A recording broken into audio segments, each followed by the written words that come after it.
Your mom often says, don't be overconfident. And your dad sometimes says, be extremely confident. Confused? Let's resolve it today.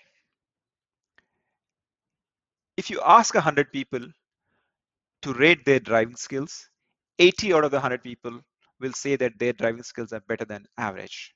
In fact, the average should have been just 50 people if people were able to rate their skills accurately. So people are highly overconfident about their own skills. This effect is big and this effect is pervasive. That's the reason it has a name. It's called the overconfidence bias. In fact, the noted economist Daniel Kahneman once said that if he had a magic wand, the one bias that he would eliminate is the overconfidence bias. This bias is big and this bias is important because it leads us to poor decisions. If you remember the time when you took the SAT test, there would be 4 multiple choice answers. If you go with an overconfident attitude, then you may not read all the 4 answers carefully. You're not doing your research properly and you will select the wrong answers, and thus that'll lead to poor decisions and a lower SAT score. So the overconfidence bias leads to poor decisions, leads to poor outcomes. So your mom is definitely right. The overconfidence bias exists in human beings. Overconfidence is a human trait. So we should all be very wary and watchful and never be overconfident. So yes, your dad is wrong. Well, not yet. Not yet. Let me make my case now.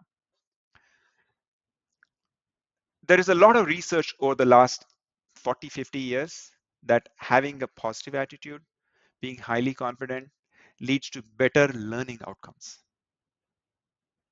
If your teacher has confidence in your abilities, your scores actually improve a little bit. And if you have confidence in yourself, your scores will actually improve a little bit. Now, how come?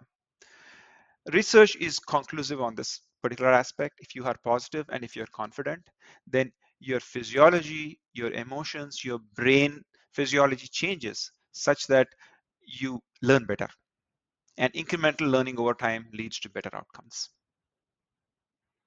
If you have read Carol Dweck's growth mindset, you'll realize that the human brain is very plastic. Our intelligence, our knowledge, our skills grow over time incrementally. Our brain forms new networks, so we change dramatically over time. So growth is real, and as long as you have a growth mindset, having a positive attitude, having a go-get-it attitude will help you learn faster. So a positive attitude will lead to slightly better outcomes, but over days, over years, over tens of years, those slightly better outcomes compound into huge gains. So your dad's also right and your mom's also right. So what's going on here?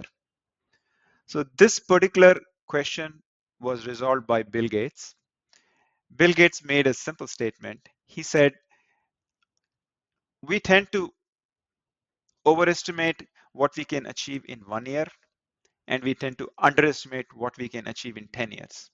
So how come? We are in the short term overconfident, over optimistic, and overestimate our skills. But in the long term, we underestimate it. So what is going on here? This answer is again in Bill Gates' compounding law. Essentially, the law is stating that things compound over time, and the human brain thinks in very linear terms. So as things compound over time, the gains are much bigger. So the future actually tends to be much more brighter if you look at the long term than we actually imagine it to be.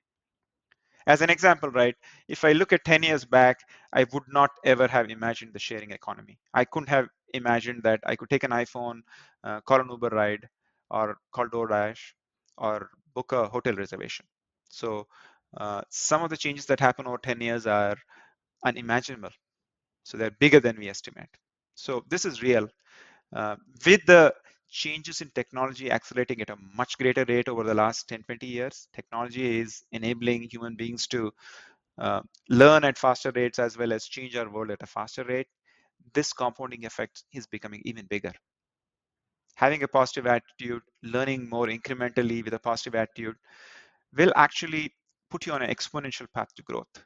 It's not just going to be compounding because technology is multiplying this effect. So the exponential growth comes from having a very positive attitude about the future and being highly confident about your future skills, but also putting in the effort to get there. Obviously, if you don't work hard, you're not going to go anywhere. Positive psychology is not going to help you if you don't work hard.